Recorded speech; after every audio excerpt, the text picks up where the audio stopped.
Sesat Iblis Sumur Keramat. Ujung Kegelapan. Malam di desa Karangjati tidak pernah benar-benar sunyi.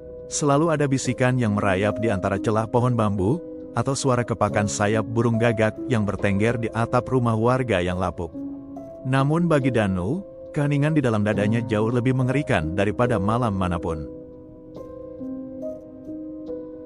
Lelaki berusia 30 tahun itu duduk bersandar pada dinding papan rumahnya yang mulai dimakan rayap.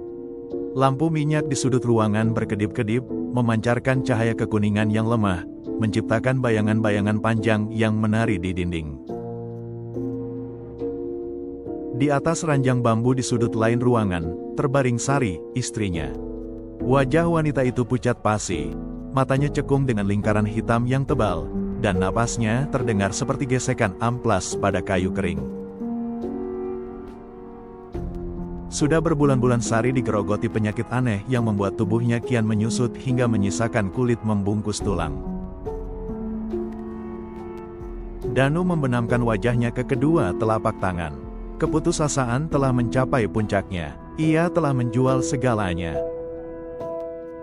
Sawah warisan orang tuanya, 2 ekor sapi yang menjadi tumpuan hidupnya, hingga perhiasan pernikahan mereka yang tak seberapa. Semua habis untuk membayar dukun kampung hingga dokter di kota, namun hasilnya nihil.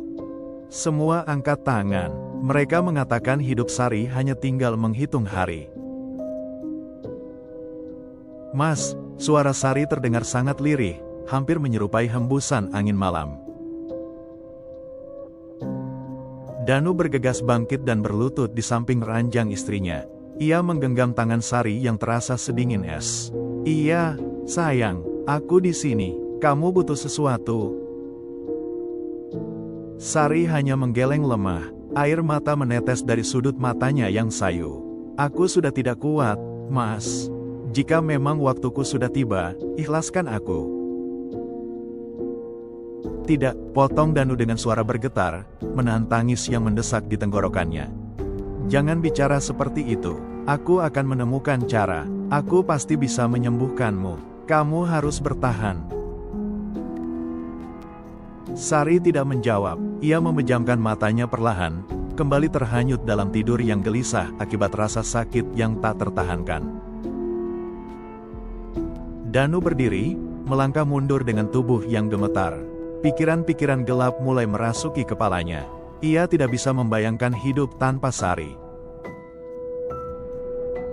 Baginya, kehilangan Sari sama saja dengan kehilangan jiwanya sendiri.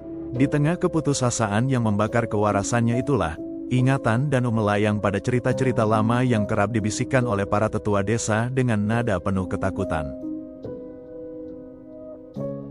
Sumur keramat di dasar lembah Tengkorak. Desa Karangjati memiliki sebuah rahasia kelam yang terkubur jauh di dalam hutan belantara yang berbatasan dengan kaki bukit. Di sana, di sebuah tempat yang vegetasinya tumbuh terlalu lebat dan udaranya selalu terasa mencekik, terdapat sebuah sumur tua buatan zaman kolonial yang telah ditinggalkan. Warga desa menyebutnya sumur keramat, bukan karena kesuciannya, melainkan karena kejahatan purba yang bersemayam di dalamnya. Konon, sumur itu adalah gerbang menuju kegelapan yang pekat, tempat di mana keinginan paling mustahil sekalipun dapat dikabulkan, dengan bayaran yang sangat mahal. Danu menarik napas dalam-dalam, akal sehatnya menjerit, memperingatkannya untuk menjauh dari kutukan itu. Namun, keputusasaan adalah bahan bakar terbaik untuk tindakan sesat. Ia berjalan menuju lemari kayu tua di pojok dapur, meraba-raba bagian paling bawah di balik tumpukan kain usang, dan mengeluarkan sebuah bungkusan kain hitam.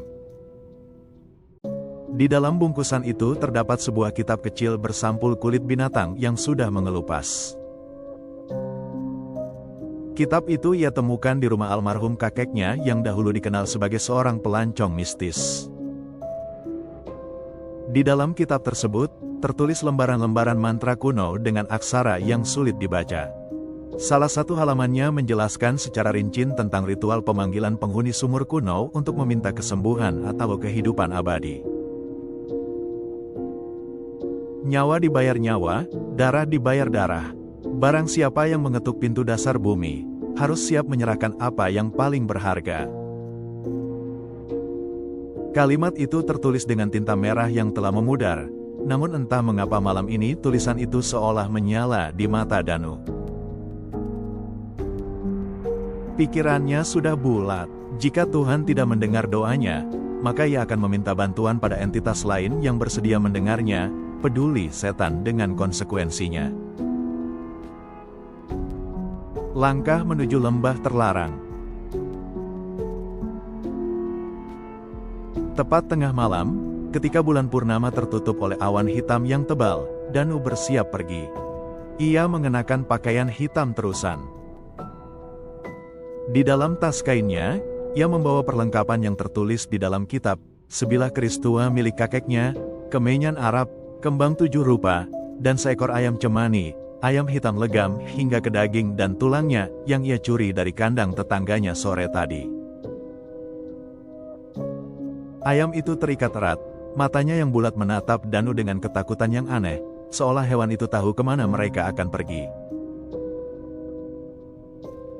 Danu menatap Sari untuk terakhir kalinya sebelum melangkah keluar. "Tunggu aku, Sari, aku akan membawakanmu kehidupan," bisiknya lirih sebelum menutup pintu rumah dengan perlahan. Udara malam langsung menusuk kulitnya saat ia menapakkan kaki di jalan setapak menuju hutan. Angin bertiup kencang, menggoyang pohon-pohon besar hingga memunculkan suara derit kayu yang menyerupai rintihan manusia. Danu berjalan cepat, hanya mengandalkan sebuah senter kecil yang sinarnya mulai meredup. Semakin jauh ia melangkah ke dalam hutan, suasana terasa semakin tidak wajar. Bunyi jangkrik dan katak yang biasanya meramaikan malam perlahan menghilang, digantikan oleh keheningan yang mati dan mencekam. Kabut tebal mulai turun, membatasi jarak pandang hanya sejauh 2 meter di depannya. Bau busuk, seperti bau daging yang membusuk bercampur belerang, samar-samar mulai tercium oleh hidungnya. Danu tahu ia sudah dekat. Udara di sekitarnya terasa sangat berat, seolah ada tekanan kasat mata yang mencoba mendorongnya kembali. Namun, bayangan wajah Sari yang sekarat menguatkan langkah kakinya. Setelah berjalan menembus semak berduri selama hampir 1 jam, Danu akhirnya tiba di sebuah area terbuka di tengah hutan. Di sanalah tempatnya, Lembah Tengkorak. Di tengah-tengah area terbuka itu, dikelilingi oleh 4 pohon beringin besar yang akarnya menjulur seperti jemari raksasa yang hendak mencengkeram tanah, berdiri sebuah struktur batu melingkar. Itu adalah sumur keramat. Dinding batunya telah berlumut tebal dan sebagian besar telah retak, dililit oleh akar-akar liar. Suasana di sekitar sumur itu begitu dingin hingga napas Danu mengembun. Danu melangkah mendekat dengan hati yang berdebar kencang. Ketika ia berdiri tepat di bibir sumur dan mengarahkan senternya ke bawah, ia tidak melihat apa-apa selain kegelapan total yang pekat. Cahaya senternya seolah terserap habis oleh kedalaman sumur itu. Tidak ada pantulan air, hanya ada kekosongan yang terasa bernyawa. Tiba-tiba, dari dalam sumur, berembus angin dingin yang membawa bau darah yang sangat menyengat. Ayam cemani di dalam tasnya mulai meronta-ronta dengan liar, mengeluarkan suara kotekan yang panik seakan sedang berhadapan dengan predator paling mematikan.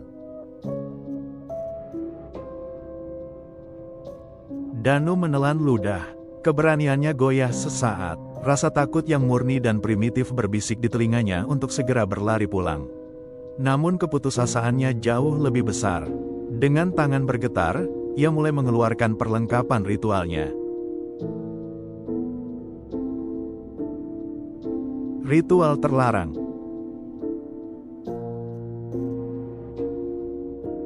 Danu duduk bersila menghadap ke bibir sumur. Ia menata kembang 7 rupa membentuk lingkaran di sekelilingnya. Di depannya, ia menyalakan beberapa arang di dalam wadah tanah liat kecil dan menaburkan kemenyan di atasnya. Asap putih tebal segera mengepul, membubung ke udara dan memenuhi area sekitar sumur dengan aroma magis yang pekat dan memusingkan kepala.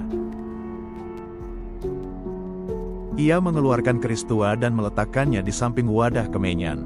Kemudian, ia mengambil ayam cemani yang masih meronta.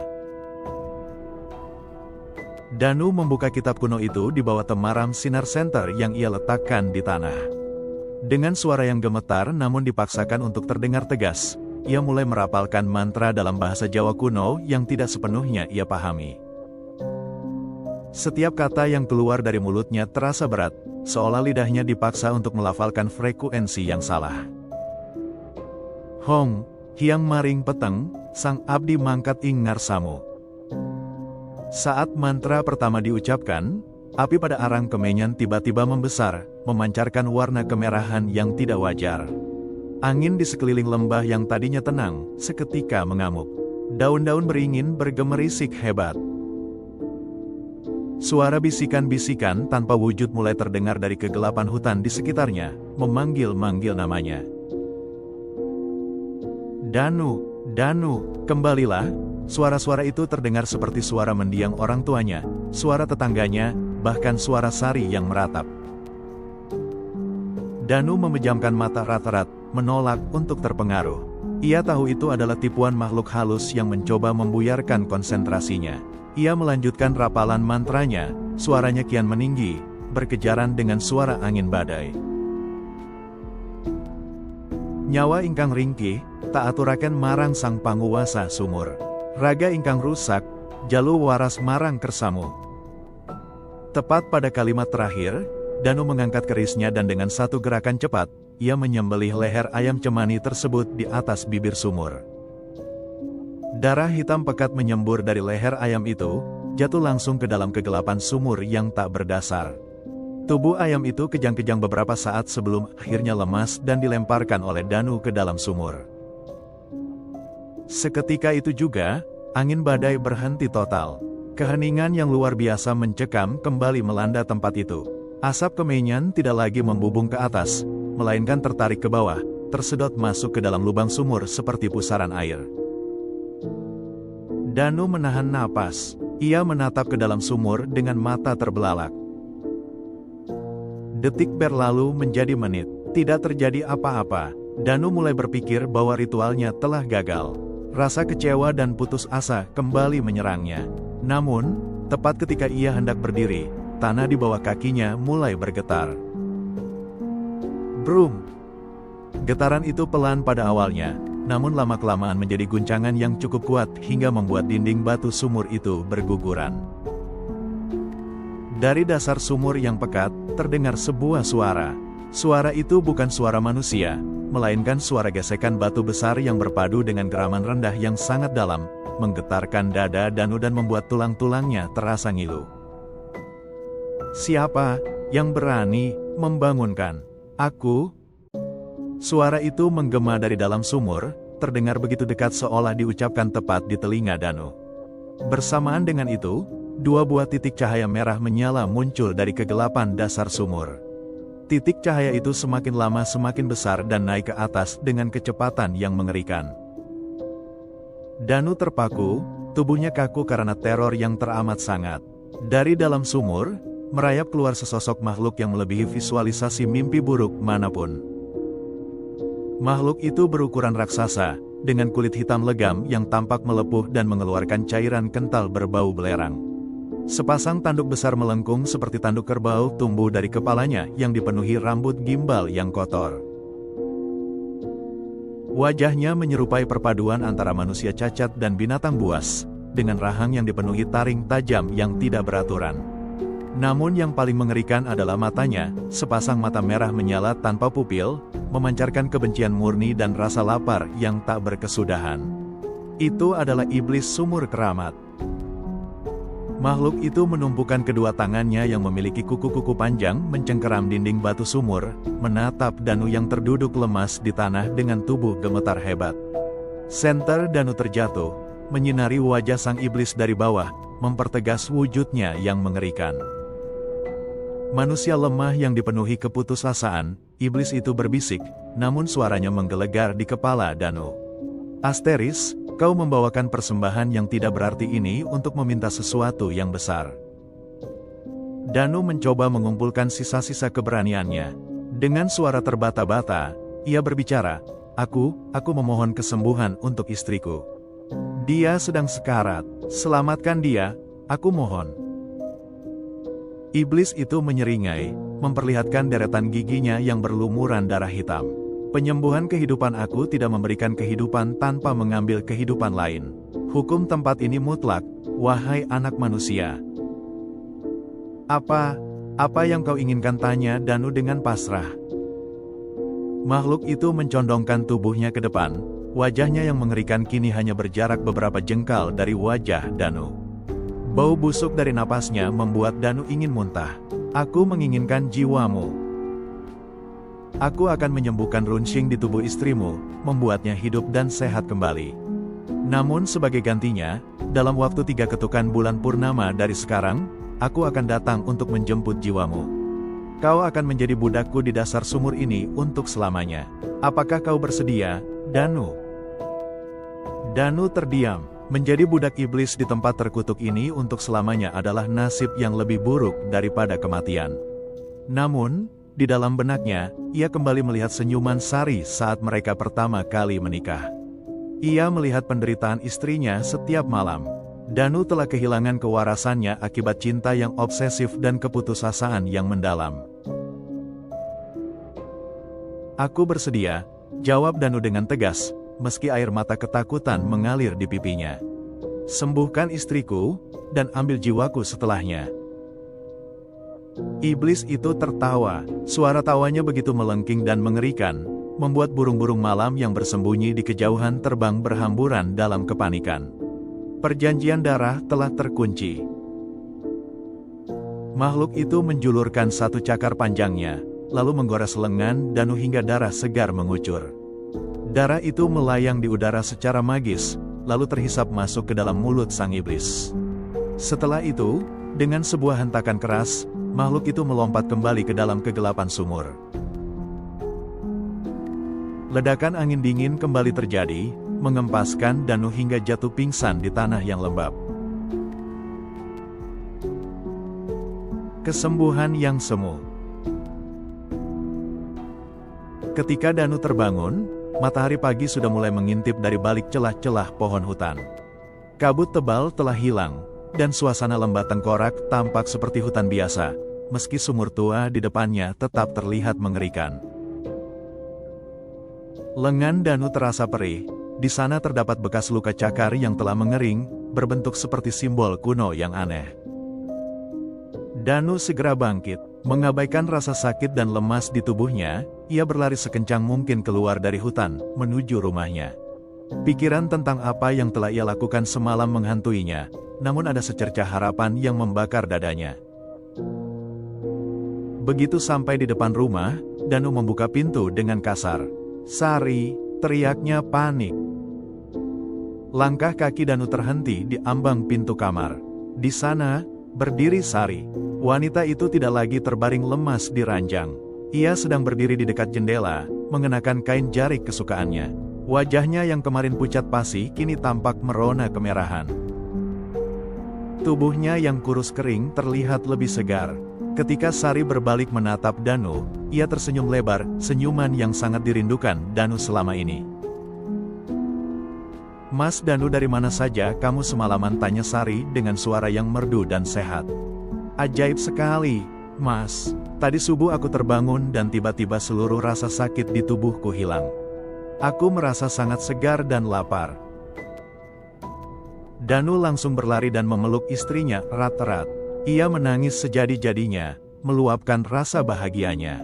Ritual itu berhasil. Istrinya telah kembali sehat. Pada saat itu, Danu merasa bahwa keputusannya semalam adalah hal terbaik yang pernah ia lakukan. Ia tidak peduli dengan ancaman sang iblis. Baginya, melihat Sari sehat sudah lebih dari cukup. Namun, kebahagiaan itu tidak berlangsung lama. Hari-hari berlalu, dan Danu mulai menyadari ada perubahan yang mengerikan pada diri istrinya.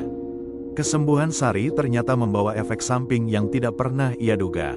Sari yang sekarang bukan lagi Sari yang dulu ia kenal. Perubahan pertama adalah nafsu makannya. Sari menjadi sangat sering lapar, namun ia menolak memakan nasi atau sayur yang dimasak Danu. Ia hanya ingin memakan daging. Dan bukan sembarang daging, ia menginginkan daging yang masih mentah dan berdarah. Suatu malam, Danu terbangun karena mendengar suara decapan yang aneh dari arah dapur. Ketika ia memeriksa dengan membawa lampu minyak, ia menemukan Sari sedang berjongkok di lantai tanah, mengoyak daging ayam mentah yang baru dibeli Danu dengan giginya. Darah segar melumuri dagu dan bajunya. Saat menatap Danu, mata Sari berkilat kemerahan dalam kegelapan, persis seperti mata iblis di sumur keramat. "Dagingnya enak sekali, Mas. Mau coba?" bisik Sari dengan suara yang terdengar agak serak dan ganjil. Danu mundur dengan ngeri. Ia mulai menyadari bahwa yang disembuhkan oleh iblis itu mungkin tubuh Sari, namun sesuatu yang lain telah ikut masuk dan bersarang di dalam raga istrinya. Perubahan kedua adalah sifatnya. Sari menjadi sangat sensitif terhadap cahaya matahari. Ia selalu menutup seluruh tirai rumah rapat-rapat selama siang hari dan hanya beraktivitas di dalam kegelapan. Ia juga sering bergumam sendiri dalam bahasa asing yang terdengar persis seperti mantra yang dibaca Danu di sumur. Ketika berjalan, langkah kakinya terkadang terdengar terlalu berat, seperti langkah kaki makhluk yang bertubuh besar. Teror psikologis mulai mencengkeram Danu. Rumah mereka yang dulunya penuh kehangatan kini berubah menjadi tempat yang dingin dan mencekam. Setiap kali Danu menatap mata istrinya, ia tidak lagi melihat belahan jiwanya, melainkan kekosongan pekat yang menatapnya balik dengan rasa lapar. Dan yang paling menakutkan adalah waktu yang terus berjalan. Bulan purnama pertama setelah ritual telah lewat. Bulan purnama kedua pun telah berlalu dengan teror Sari yang semakin menjadi-jadi. 2 ekor kambing milik tetangga ditemukan tewas di dalam kandang dengan kondisi kehabisan darah dan organ dalamnya hilang. Warga desa mulai gempar dan ketakutan, menduga ada banaspati atau pesugihan yang sedang beraksi di desa mereka. Danu hanya bisa diam, memendam rahasia kelam itu sendirian sambil menghitung hari menuju bulan purnama ketiga. Menuju ajalnya. Teror bulan purnama ketiga. Malam yang ditakuti itu akhirnya tiba. Langit malam itu bersih tanpa awan, membuat bulan purnama bersinar dengan sangat terang, memancarkan cahaya perak yang dingin ke seluruh desa Karangjati. Udara malam terasa begitu membekukan, seolah-olah seluruh kehangatan di dunia telah dihisap habis. Danu duduk di kursi ruang tamu dengan tubuh gemetar. Di tangannya, ia memegang erat keris tua milik kakeknya. Ia tahu benda itu tidak akan berguna melawan iblis, namun setidaknya benda itu memberinya sedikit rasa aman yang semu. Di luar rumah, suasana begitu sepi, sepi yang tidak wajar. Tidak ada gonggongan anjing, tidak ada suara angin. Hanya ada detak jantung Danu yang berpacu cepat. Tok, tok, tok. Suara ketukan pelan terdengar dari pintu depan. Danu tersentak, keringat dingin mengucur deras di dahinya. Ia menatap ke arah pintu yang terkunci rapat. "Danu, buka pintunya." Suara itu terdengar dari luar. Itu suara Sari. Tapi tunggu, Sari ada di dalam kamar tidur sejak sore tadi. Danu menoleh ke arah lorong menuju kamar tidur. Pintu kamar tidur perlahan terbuka secara perlahan dengan suara derit yang memilukan. Dari dalam kegelapan kamar, merangkak keluar sesosok makhluk. Itu adalah Sari, namun tubuhnya telah terdistorsi dengan cara yang sangat mengerikan. Sendi-sendi tangannya berputar ke arah yang salah, membuatnya merangkak seperti laba-laba raksasa dengan punggung menghadap ke lantai. Wajahnya yang cantik telah berubah.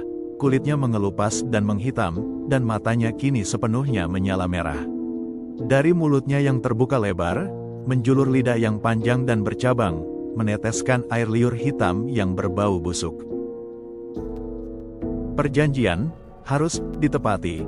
Makhluk yang merasuki tubuh Sari itu berbicara dengan suara ganda, suara Sari yang meratap berpadu dengan geraman berat sang iblis sumur. Pada saat yang sama, pintu depan rumah hancur berkeping-keping akibat hantaman keras dari luar. Hembusan angin hitam pekat masuk ke dalam rumah, membawa serta wujud raksasa sang iblis sumur keramat yang sesungguhnya. Makhluk itu melangkah masuk, kepalanya hampir menyentuh langit-langit rumah Danu. Kehadirannya membawa tekanan mistis yang begitu kuat hingga membuat Danu langsung jatuh berlutut, tidak mampu menahan beratnya atmosfer gaib tersebut. 3 ketukan bulan purnama telah genap. Danu, geram sang iblis, sepasang matanya menatap Danu dengan kepuasan yang keji. Waktumu di dunia atas telah habis. Mari ikut bersamaku ke tempat di mana keputusasaan abadi berada. Danu menatap makhluk yang merasuki Sari, lalu menatap sang iblis. Air mata penyesalan mengalir deras. Ia menyadari kesesatannya. Demi menolak takdir kematian istrinya, ia justru memberikan jiwa mereka berdua kepada kegelapan. Sari tidak benar-benar selamat, jiwanya mungkin sudah tersiksa di dalam sumur itu sejak malam pertama ritual, dan tubuh yang ada di depannya hanyalah boneka bagi sang iblis. Lepaskan Sari, ratap Danu dengan sisa kekuatannya. Ambil aku, tapi biarkan dia mati dengan tenang. Iblis itu tertawa terbahak-bahak, sebuah suara yang membuat kaca-kaca jendela rumah Danu pecah berantakan. Manusia bodoh, kau yang membuka pintunya, kau yang mengundangku masuk.